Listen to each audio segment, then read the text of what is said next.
their cameras, and release their microphones. Yep, they're released and free. Right. Well, then I'm handing over the challenge to you, and you can hand it back to me in about 2:45, 3:50, if that's all right. Yeah, we'll do our best. We'll see how we go. Right, I'm going to have a snooze now. Wink, wink, nudge, nudge. Fantastic. Well, while you're sleeping, well, hopefully we don't put everyone else to sleep. We should have something remotely interesting to talk about. As Jenny kindly mentioned, and thanks for the invite to the session today. But my name's Dan Langford, working with Urban Foresight, a company commissioned by Scottish Enterprise to lead the Sustainable Mobility Cluster Builder here in Scotland, which really is, we're charged with building in the community and bringing together all those involved in sustainable mobility, which is, well, an incredibly broad remit, of course, because it touches pretty much every space. Maybe just a quick introductions on the type of projects we get into as they relate to the discussion today. We are involved in mass in many different ways, from feasibility and road mapping. We've just finished road mapping exercises for the country of Ireland, and doing one right now for Strathclyde in Glasgow. Interestingly enough, the relevance there is, Strathclyde covers a fairly broad area and some incredibly rural aspects. So planning for mass in an area that covers, ultra dense urban through to very rural is quite an interesting one. Today, well, our topic today is rural decarbonisation, and do we really care, and does it matter? I think that's the key to it. Versus a rural, urban. I mean, I've seen in the comments today, there's been a lot of comparison against all the attentions paid to the urban environment, and I don't think that's any different when it comes down to decarbonisation of transportation fleets. So with me today, I have the pleasure of having Professor David Gray, Professor for Transport Policy, School of Creative and Cultural Business at Robert Gordon University in beautiful Aberdeen, Neil KERMODE, Chair of the Orkney Renewable Energy Forum. That's all I wrote down, but I know there's a lot more hats that he wears, so hopefully we'll have a few minutes to hear about those shortly. Catherine Frangos, co-founder of Empowering Local Energy Group, or ELE, to make it a little bit better. And we were expecting Chris Ramsey, but I don't think he's made it unless he suddenly turns up.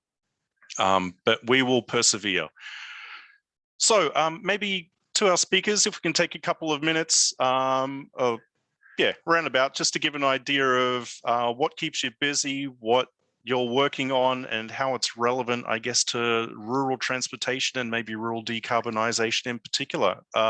Catherine, I guess I mentioned you last. Would you mind going first?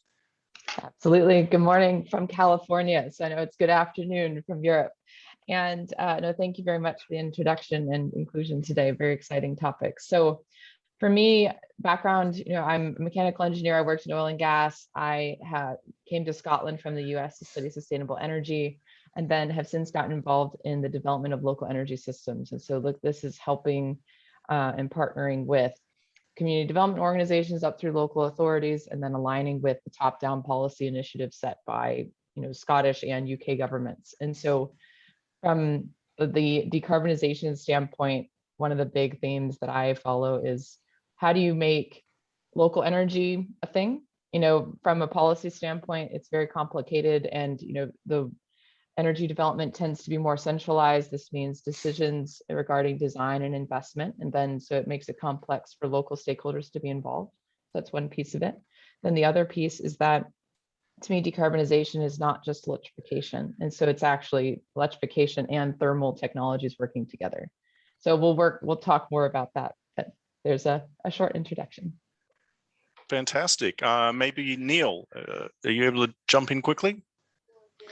Yeah, fine. Hello, everybody. I'm at the Edinburgh Airport at the moment. It's just a little view of the car park. I'm the chair of the Orkney Renewable Energy Forum, and the plane's been delayed on my way back up.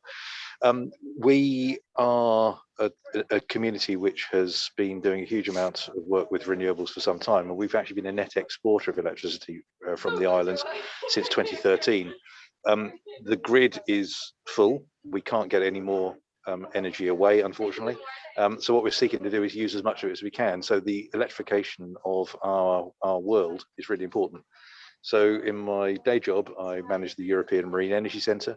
So we're harvesting energy from waves and tides, turning it into hydrogen. We are also involved in energy projects to try and soak up energy in various things such as transport and heat. Just for context, does it really matter? There was a question you posed earlier. We had somebody from the European Commission along a little while ago who pointed out that if you join together all the people who live on islands in the European Union, they'd be the 8th largest state in the Union. The point is that island matters matter. And so we believe we've got a direct applicability of what's going on in Orkney, which is, they comprise lessons which are able to be taught and learned by others. Fantastic, thanks. I borrowed that quote the other day, but had totally forgotten who I got it from. So thanks for the reminder. Need to give you credit. Professor Gray, tell us about what projects you're involved in and what you work on. Yeah, hi there. Back in 1996, I was employed as a kind of youngish research fellow in a project called Car Dependence in Rural Scotland.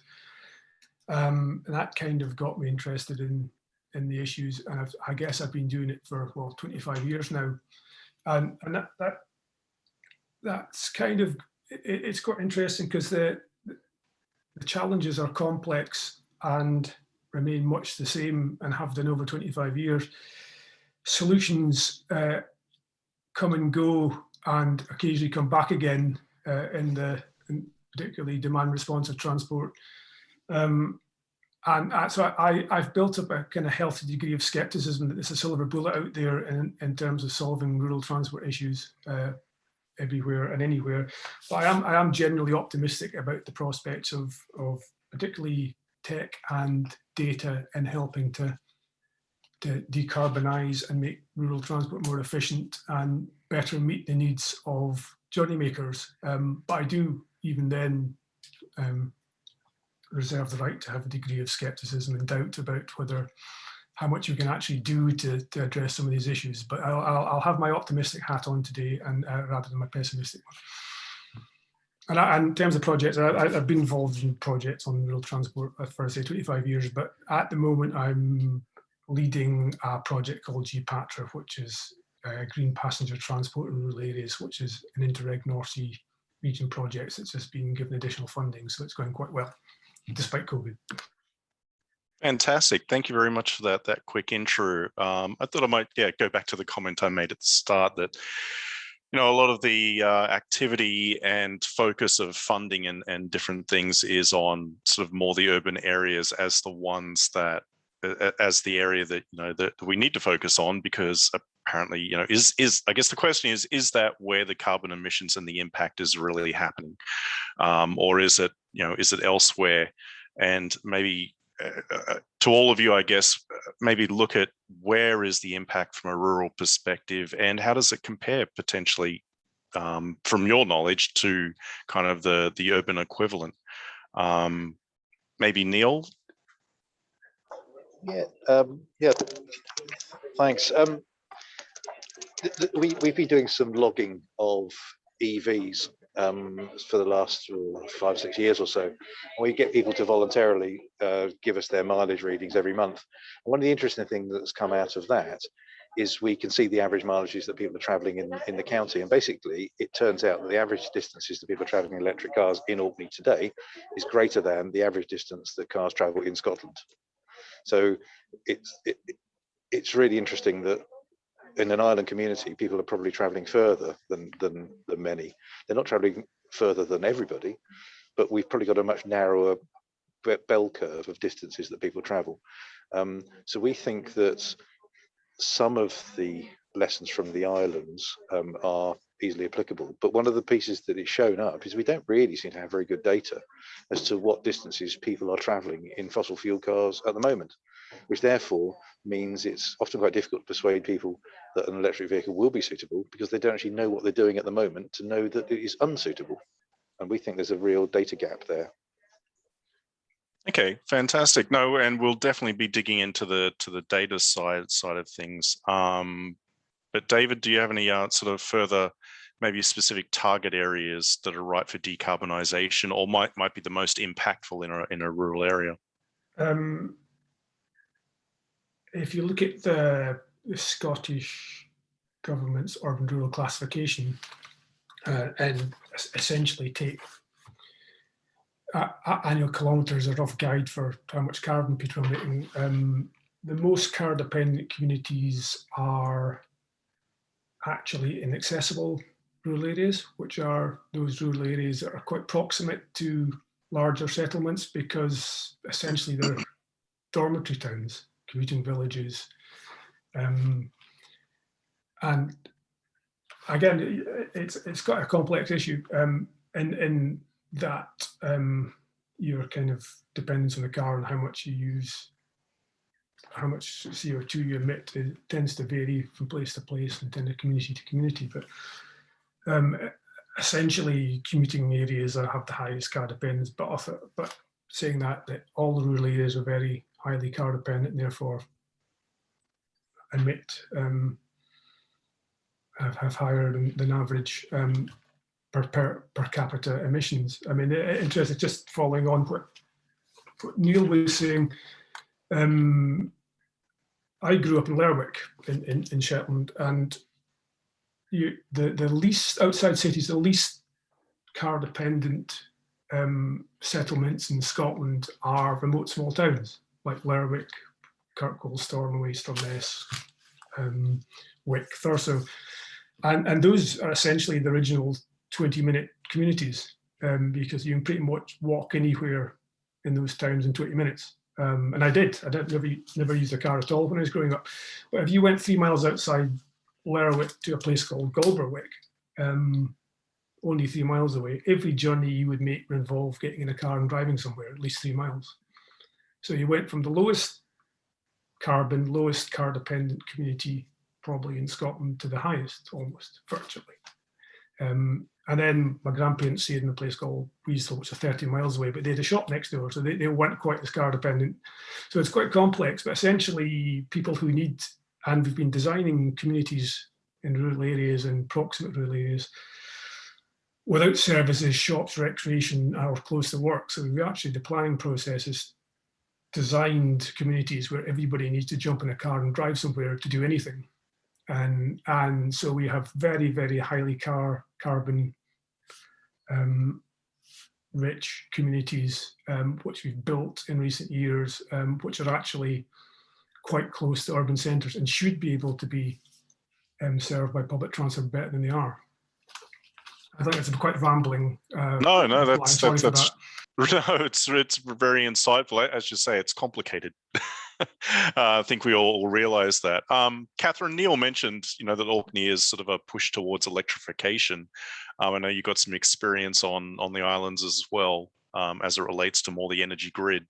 Maybe you could tell us a little bit about that, maybe the project and kind of what you've experienced there. Absolutely. And just to add on, I definitely agree with the other panelists that there's a bit of it's complex to deal with the rural systems and island systems in particular. And thinking about impact, as most of my experience has been working in the Outer Hebrides, and it's over 33% of households in the Outer Hebrides experience fuel poverty compared to the national average of roughly 24. So that's one data point there. In addition, the cost of energy in these remote locations tends to be very expensive compared to centralized urban locations. And then on top of that, as we know, the people and the infrastructure are decentralized, spread out, but then also the energy systems are constrained. So those are just some of the challenges impacting these locations. Yet, when you look at it, you have significant energy resources out there. And so, wind resources in the Outer Hebrides, you have a capacity factor of 40% for these wind turbines. And, so that's much higher than what you can get on land. And so you think about it, there's absolutely challenges, but there's opportunities to change things as well. And, so as an example, looking at, so Barra and Battersea, they're the southernmost inhabited islands in the Outer Hebrides, combined population of 1,300. I've done a number of projects there with the Community Development Trust and, looking at how can we decarbonize. And so as an example, Battersea is constrained with a single phase grid. and so then they only have 90 kVA left of energy use. So when you look at, we're going to be adding, say, more electric vehicles in this area, or we want to tie in more wind turbines that can then be paired with hydrogen to create these dual cell or the dual technology cars, it's not very feasible. And even just for that one island, it's over 600,000 pounds that SSE has quoted us to change that from single to 3-phase power.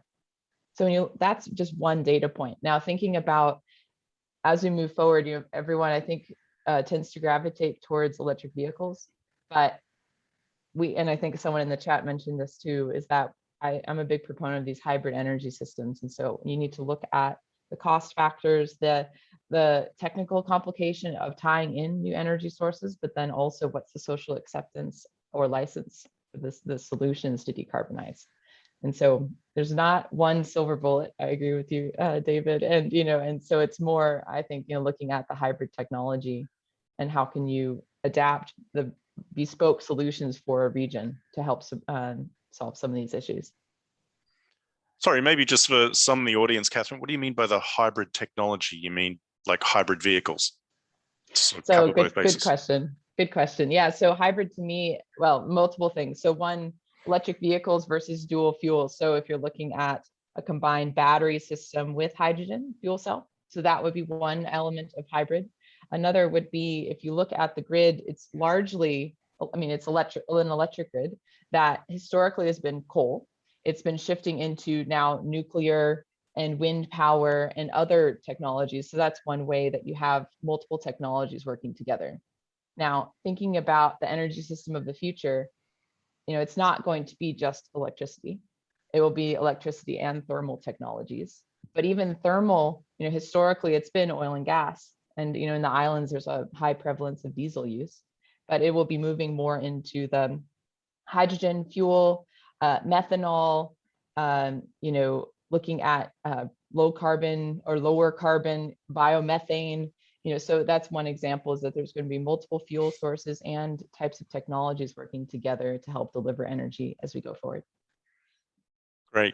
It kind of makes me lead back to you, Neil, somewhat, in that it sounds like the Orkney has somewhat solved the problem, well, maybe not solved the problem, but you have a surplus of energy, but you're still running up against the same grid issues. How close to success are you as far as disrupting or even just dependence upon diesel on the island? What does that look like? Do you measure it by is the 100% of the fleet on Orkney success if it's electrified? Whereabouts on that path is Orkney right now? That's an interesting point, and unfortunately, right at the moment, I'm about to step onto a plane. Oh, sorry. So I'm going to hold a second. Do I have to try and answer that? Yep. Oh God, we are a long way away from completely electrifying. We've got a couple of hundred electric vehicles, probably about 500 electric vehicles out of 10,000 cars on the island.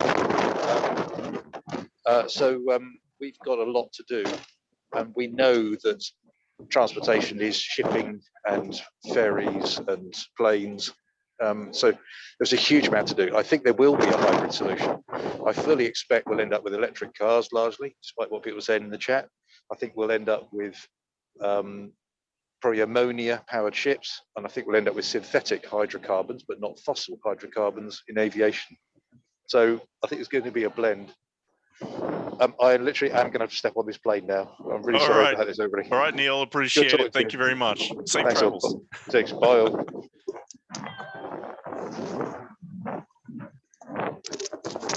Really sorry about that. All right, so we lost the speaker. I think it was also Neil that might have told me that I think it was the ferry to Orkney generates consumes more energy or generates more emissions than the entire island.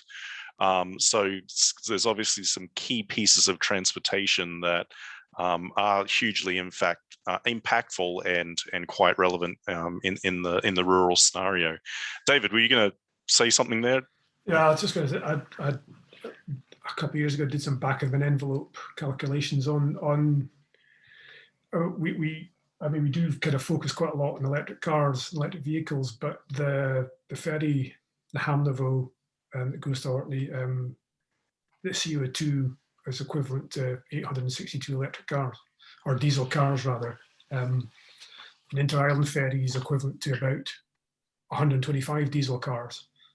And these kind of sit with the engines running all the time as well, because it's very difficult to switch off an emitting diesel engine and switch it back on again. So so a lot of innovations around trying to kind of what's called co-lighting these things and plug them into the mains overnight as a way of reducing emissions. But and clearly these are quite expensive solutions, but there are you need to, these are the big emitters are ferries and cruise ships coming into Orkney and aviation, and the solutions are quite difficult and quite expensive, but you do probably get more bang for your buck. So, but you obviously need to do both. You need to encourage people to uptake of electric vehicles. Easier on an island, to be fair, because despite what Neil says, there's nowhere to go, and most people fill up at home anyway. But you've got to do the big things, which are expensive and difficult and present operational and institutional barriers, as well as encourages individual consumers to uptake more greener modes of transport. Got it. So yeah, just on that theme, I guess, I've got a note here saying, is it a stick or a carrot solution? And I know the quick answer is it's a combination of both. But I guess in rural communities, what in your thoughts or your experience are the basic steps that we can start taking now to sort of I was going to say incentivize. I mean, is it incentivization, or is there something else we should be doing? Catherine, you've unmuted yourself, so. Yes, I would say, David, absolutely agree with what you're saying on the ferries. Very much the same in the Outer Hebrides. And just for comparison, I mean, both routes from Oban to Barra in the south, and then Stornoway to Ullapool, those are 5.5-hour ferries. And so, CMAL and CalMac are looking at decarbonization, but as you say, it's the big hitters, yet it's also the most expensive. And then how do you tie in that decarbonization work with local energy consumption? Because, one way to do this is, looking at local energy hubs. And then you can say, well, let's look at local generation and consumption of energy, but then also how can those solutions include all the local stakeholders to make it a more inclusive solution? So thinking about motivations, I used to work for Chevron, and you're like seeing all the news about how these oil companies across the world are tackling things. Now the keyword, they're oil companies, not necessarily energy companies, and so they're working on it. But when you look at it, their motivations are largely driven by the risk of losing shareholders, but then also looking at future carbon tax. And so those types of motivations are very much the same here. And so what motivates a local authority to make a change? Well, actually, energy is not part of their key remit, but economic development is. Now, energy and economic development are intertwined. How can we change that conversation? And show, look, if you address fuel poverty, if you reduce energy costs in your area, if you can avoid future carbon taxes, if we can talk through all these different things, but I think one of the key things is to try to frame it in terms of economic benefit, because money is something everyone can get behind. And when you look at, so we've been talking here just about industry, but then also local authorities, but then on the other side, communities in rural areas, immigration, largely due to loss of jobs. That's a big motivator. And so how can you tie energy development and decarbonization together with that? And so one way is that, with the feed-in tariff that had happened over the past 15 years, a lot of community groups got involved in local wind turbines. And so now they're looking to sell electricity back to the grid. Those electricity sales then translate to money that's brought back into the community. So that's one way. But then also when you're looking at how to do more, there needs to be a lot more local energy plans and local area energy plans, which then include energy audits to understand what's currently going on, and then what are the local aspirations as we move forward. So then, but all of those studies, they take the energy audits, it takes improved data to understand the trends, where do we currently stand. It requires educated policymakers that are making targets that are achievable in time, but also providing support for different groups to move towards decarbonization. Those are a lot of different drivers going on. But I think in the end, it is both stick and carrot, and then again, reframing a lot of these decarbonization targets in terms of economic benefits. Yeah, so I mean, it sounds like it was a little bit of a big stick, but obviously you need to provide a pathway to, actually enable that as well. And of course, it only helps if it's aligned with people's general motivation, whether it's a big company or individuals sitting at home. David. Yeah, just in addition to my previous point, I did see some work a few years ago that said if you replace all Shetland's internal ferries, that's not even the big ones, but the internal ones with electric or hydrogen, you could reduce petrol and diesel consumption in the islands by 25%. So it's that kind of level of. But going back to sticks and carrots, I don't think you can employ big sticks in rural areas, and arguably you probably employing sticks at all is difficult because mobility and access is already highly constrained in the best of times. People tend to be reliant on the car because they don't have any other options, and public transport in many areas is hanging on, marginal at best, and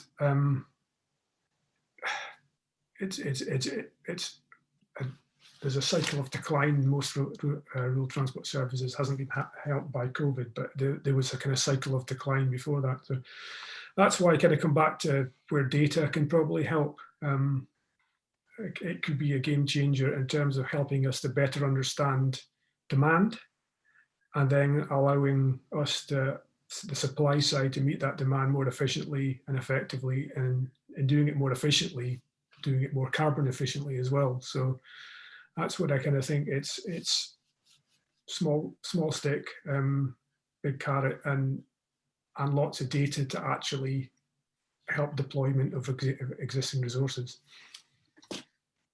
So I definitely do want to come back to the data thing, but something just occurred to me when you were speaking there, kind of related to Catherine's economic development angle, is that, I mean, if rural communities like Orkney become net exporters of energy, is that feasibly at least a first step in sort of turning around that decline that you're referring to, David? It's probably a very simplistic question, but. Yeah, I mean, there's kind of, there's a kind of a different debate about being an energy exporter, and then there's the resources to provide public transport and mobility, which tends to come from the local authority. I mean, there might be a revenue to help support it, but it's not a kind of direct correlation. There's always been even before we were taking an interest in CO2, there was a debate in the the UK House of Commons in 1962 about the rural transport problem and the difficulty of providing bus services that were able to compete with the car. And that's kind of been a constant for over 55 years now. So, and that's against the background of rising emissions and the need to do something about carbon. It just happens to be another complication in the issue. I'm not sure the two are related, but I think it comes down to efficiency and making a more efficient use of available resources. So it'll increase occupancy or allow us to do more with the same number of vehicles, or increase more passengers with the same number of vehicles, or reduce vehicle kilometers and serve people better. And I think that's a challenge. They're not necessarily related, but you can do both by trying to optimize the available transport resources.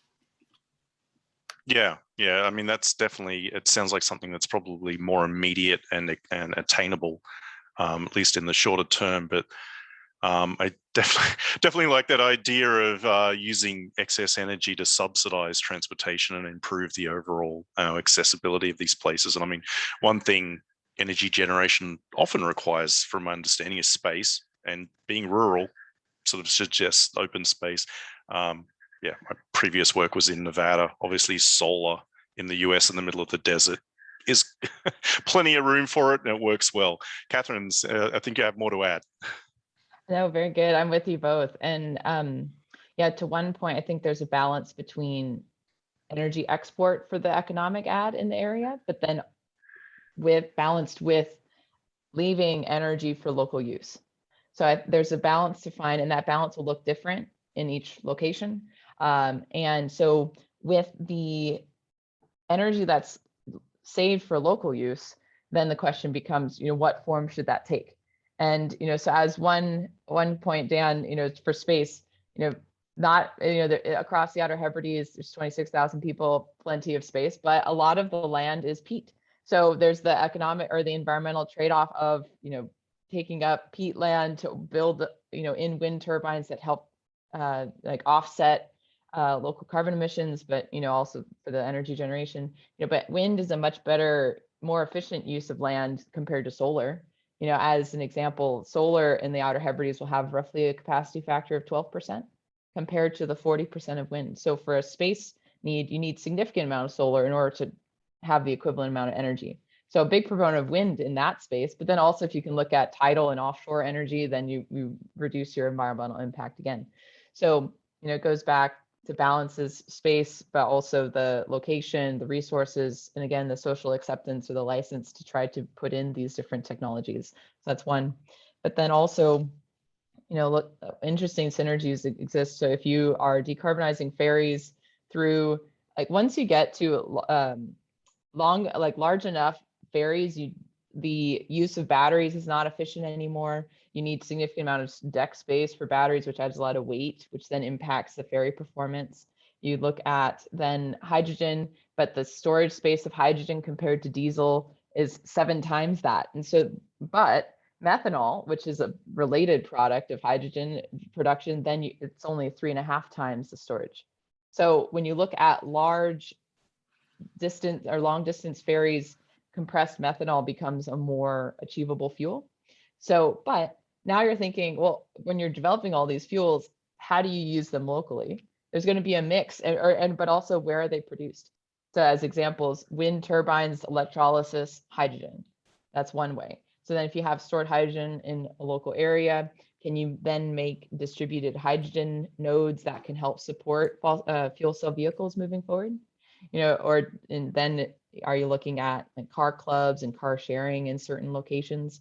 So that's one avenue. But then you also have that balance of the centralized need, which will largely be near the ferries in the islands because of the significant fuel demand for the ferries themselves, but then also the like the fact that ferry terminals tend to be more concentrated areas of population. So then in theory, you have most of the vehicle users in that area too. I'm going to jump in. I think that was a bit rambling. Go ahead. I'm going to jump in, Dan, because we're running out of time, but there are quite a few comments if the panelists want to look at the chat. Please, David, there's 1 or 2 for you there specifically. I don't know if we still have Neil there as well, but there's 1 or 2 about Orkney. So I just wonder in the last couple of minutes, sorry, Dan, to hijack, but I wanted to make sure people didn't get neglected in the chat, that we could just spend some time looking at that if possible. Yeah, sorry, yep. Yeah, just it's a response to one of the questions. No, I don't live in Shetland these days, unfortunately.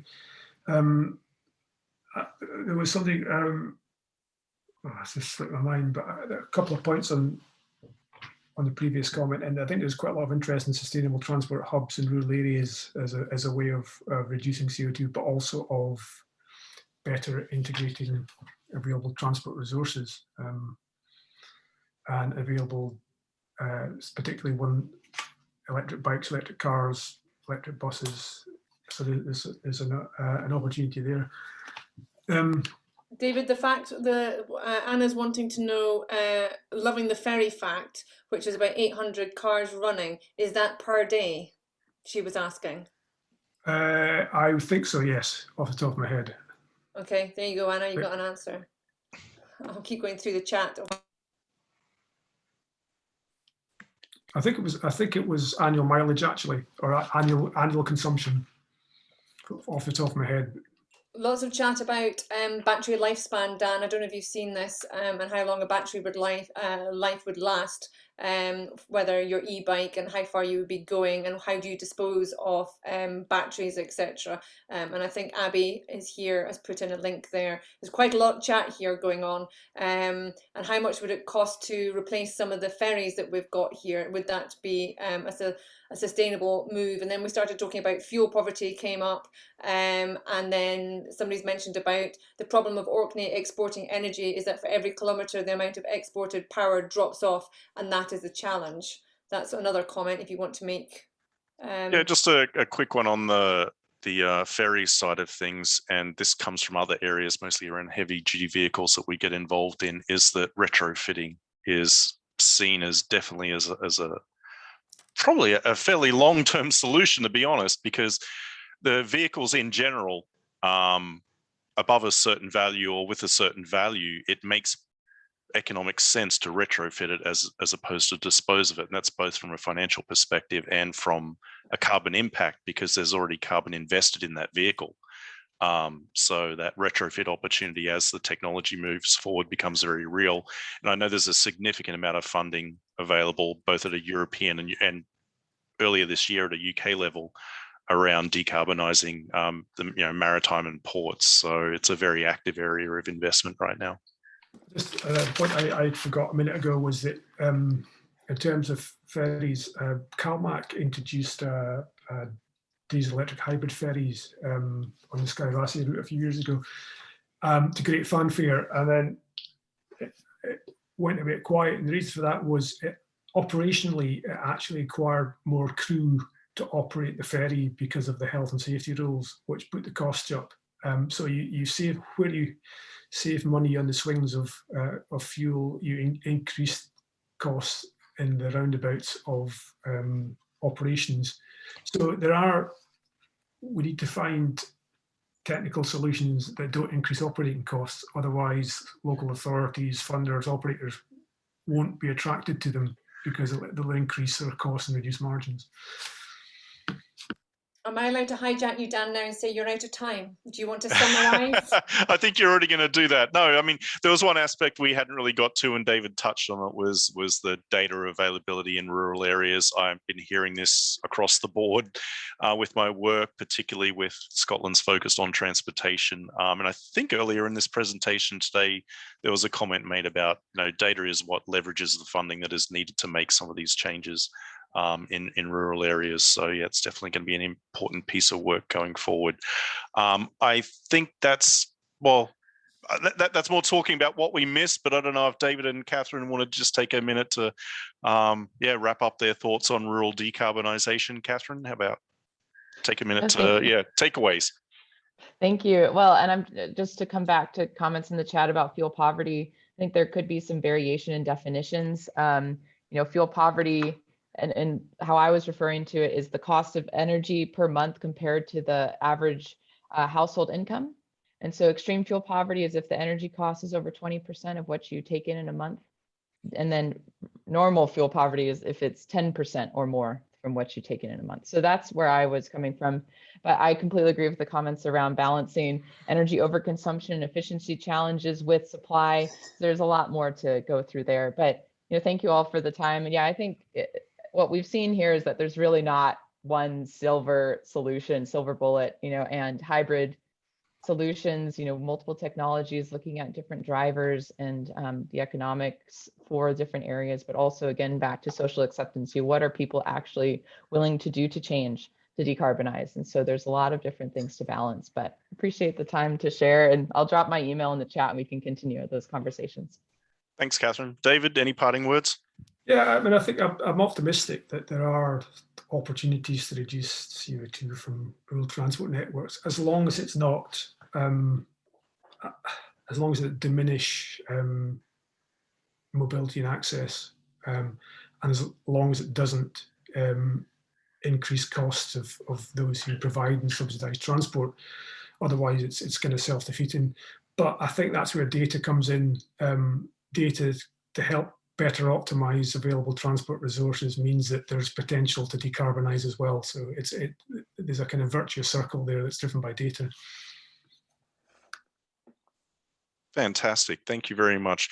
Thank you both, and thanks to Neil for the brief amount of time he was able to spend with us. I'm glad he was able to make it at all, chasing challenging flights. I think the overall takeaway is, I guess, as we all know, probably it's complicated. Thanks, Jenny. Fab, thanks, Dan. The takeaway I have, and I know Mr. Gray is going to, and I could probably say Professor Gray, so sorry, I should probably agree with me, is that we still need some form of baseline and data for emissions capturing in rural areas, because it doesn't exist in Scotland, and it doesn't really exist much elsewhere in the UK, and other countries do have this. So actually, to be able to make any significant change, we need an evidence base, aka a baseline, to be able to take this conversation forward. So I know David and I have talked about this before, and he will agree with me on that one. I did actually highlight this again at the High Trans board meeting last week, and I think hopefully it will be in the revised regional transport strategy. So we live in hope. We live in hope, and that is something that we will be taking as well next week to the Scottish Parliament as one of the key things that we need. So thank you, guys. We're moving on to one session that I know I stand between you and another break and running around the house looking for scavenger things or just catching up on the odd email. But I want to share with you what has been going on with some young people, and I'm playing it from here. As you know, we had a workshop cafe back in June with Shropshire in southern England, and this is focusing on young people and science and technology and engineering and maths, etc. And they had a challenge about sustainable transport. And the young people came together, and the word art in the middle really echoes the words that they came up with for solutions. On the left, number one was a sky ride, and this was a city solution. They also had number two, this is really quite interesting, I think, the themes that come across, pods, and they came up with a design for the pods. I must say the skyline caught my attention because it's all made out of reusable recycling plastic, so it wasn't going into the sea. We also had, we're talking about different types of cars. We had hydrogen cars and different ways of fueling cars. They also came up with, as you can see, like the cable car solution, and they also came up with an electric ship. These were just some of the projects that came forward. Now, the idea is for those that want to meet up tonight, and I know many of you are struggling with the fuel shortage that there is. If you're still wanting to meet up, can you put in the chat, please, so that people can help facilitate and organise. If you want to go for a beer, a walk, whatever it may be, later this evening, then feel free to put that in the chat and we will coordinate it, or private message Alex. But the idea is we want to discuss these, and it's not going to be just now, but I want you to have some food for thought on how we can help these young people with their ideas, because as we touched on earlier, young people are the future, and we need to see that we're meeting their need. And what I found really interesting is that all the projects, despite it being about sustainable transport, focus on the mode of transport as an individual mode of transport rather than integrating anything together. And it's mainly about cars. We do have a ship, but it's not about active travel. So really appreciate your thoughts on this, because we want to be able to help and inspire. And I will let you guess in the chat which one won. We didn't have anything to do with the scoring of it, whether it was 1, 2, 3, 4, 5 or 6. So that will give you a rough idea. You can put in the chat who you think won and I will tell you. So this session really is about organisations, people, individuals, companies that have got a challenge and they want to sort that challenge and they need your help. Now, interestingly, not many people came forward, because I said the caveat was you can't use this to pitch for funding, because everybody's looking for funding and that's not fair. Now, Magnus and Paul, who some of you heard earlier on, have had to leave for various reasons. And I hinted earlier that they had problems with acquiring certain services. And here in the UK, we take it for granted that you can pretty much get an enterprise car club or a car club or co-wheels involved in rural transportation. They can't. Both countries are really struggling with getting the likes of car clubs and bike clubs and that car sharing, bike sharing ethos involved. So if you know someone that would be interested in helping these two guys out with their projects, please let me know and I will pass on the details. But that's their plea, is that they're really looking for the car club, the car sharing, the asset sharing side of things, because in both countries, suppliers and there are very few suppliers, have said it's not financially viable. well, as I said, we've got it in Scotland, we've got it in the UK, we can make this happen. So let's see if we can help those projects. But I know Cameron's here somewhere, and Cameron, I can't see you because I'm sharing my screen at the moment, so I will stop sharing because I'm hoping everybody's managed to see the projects 1 to 6. Right, where's Cameron? Cameron, please unmute yourself. Yeah, there you go. Some of you may remember Cameron from joining us last year, talking about islands, and he's kindly agreed to come and give us a bit of a recap and an update and just explaining where the problems are at the moment. So Cameron, lovely to see you. I'm handing over. Hi Jenny, nice to see you as well. Yeah. Always good to be here. Yeah, so I think since last year, I guess from our side of things, so I should introduce myself, I guess, as well, for those who don't know me. Sorry, Cameron Anson. I work for the Scottish Government Islands team. I'm based in the Isle of Mull, although I'm actually down in Edinburgh just now. I'm the lead on a number of strategic objectives within the National Islands Plan. They are population, housing, fuel poverty, transport, and digital. So just a few, there's 13 altogether. I've got 5, and just the wee ones that don't often come up. So since the last conference that we presented at, myself and Don Morrison, I guess the biggest updates from the island side of things, from the Scottish Government side of things, I suppose, is the recent programme for government announcement, and there was a couple of big announcements in that for us. There was the Islands Programme announced, which is a £30 million programme to support delivery of the National Islands Plan across the lifetime of the Parliament. That included a £2 million Island Communities Fund, which was a sort of continuation of the Islands Green Recovery Programme, which was ran last year, and we had a couple of transport projects in that, looking at supporting decarbonisation of community transport in Barra, was one of the projects that we supported there. There's also a Healthy Islands Fund, which is on just now. So that £30 million is split across the lifetime of this Parliament, and will be to support us addressing some of the challenges and delivering on the National Islands Plan itself. But the other one that whilst isn't solely focused on transport, will clearly have a huge impact on and a huge interest for transport, is the other announcement was that we'll also be supporting carbon neutral islands, with a target of supporting 3 islands to become fully carbon neutral by 2040 as a front runner to Scotland's ambitions of net zero by 2045. So part of that, obviously, the work there will include pilots for islands to run on 100% renewable energy, create circular economies, and explore more sustainable transport options. So the transport side of it is specifically referenced in the programme for government.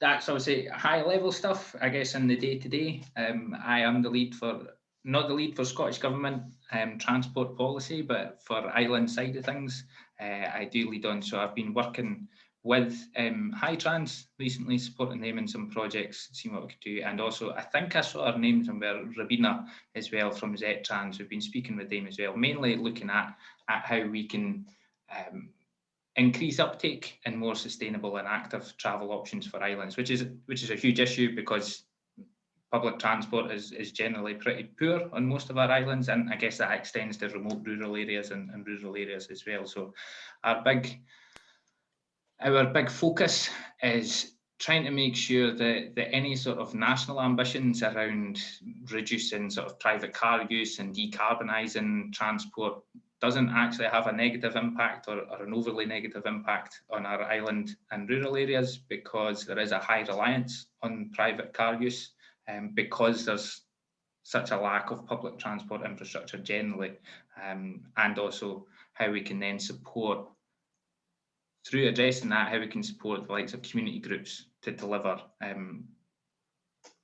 demand responsive transport is one of the ones that we're looking at, and how that can then also have benefits for local community sustainability, access to services, access to shopping, and just generally getting out and about a bit more through more sustainable transport uses. It's probably at that point easier just to stop rambling, Jenny. Well, you can be rambling on Wednesday at the Scottish Parliament as well, so just don't steal any of our thunder, please. I'll try not to. I'll try not to. But I can stop there, and then, as always, quite happy just to address any questions or whatever that comes up. Fantastic. There's nothing come up in the chat yet, but I won't be surprised if the next session after coffee maybe pull on you for some bits and pieces, because they're talking about accessibility, which obviously with islands is a massive issue. So just a wee reminder, and I'll put it in the chat, any evidence for us taking on Wednesday that Cameron's not going to look at, that we can take, that would be really appreciated. I meant to say earlier on, I don't know if Carol's still here, but we're talking about accessibility. Pop-up mobility scooters, and I think it was in the chat like 2 hours ago about accessibility and how do we get mobility scooters, etc. Have a look. If Carol's there, she can put something into the chat for me about the pop-ups that she did in rural areas to help visitors, etc. With accessibility issues. But I'm not going to stand between you and the last break and the last coffee, and I'm just going to share with you what I've got for COP26. Okay, so I've got my crystal ball for C. I've got an omnibus, which I thought was quite clever, for my O. I've got a very large pump, for bike pump, okay? And for my 26, and I've lost one of them at the moment, I've got a tennis racket for my T, and I've got an S somewhere and it's not, Slinky. A slinky for S, so I'll take a photograph and upload that for my COP26, and I will share with you after the next session what I have that I've had since I was 16 years old. I'm actually quite impressed I've got it. And for those wanting a zombie, all I'll say is my apparatus may be something that you would find in a rural household. Okay, so I will give you 10 minutes to just scarper off, do the email, whatever, and we will come back and we will be hosted by Suzanne and Rachel.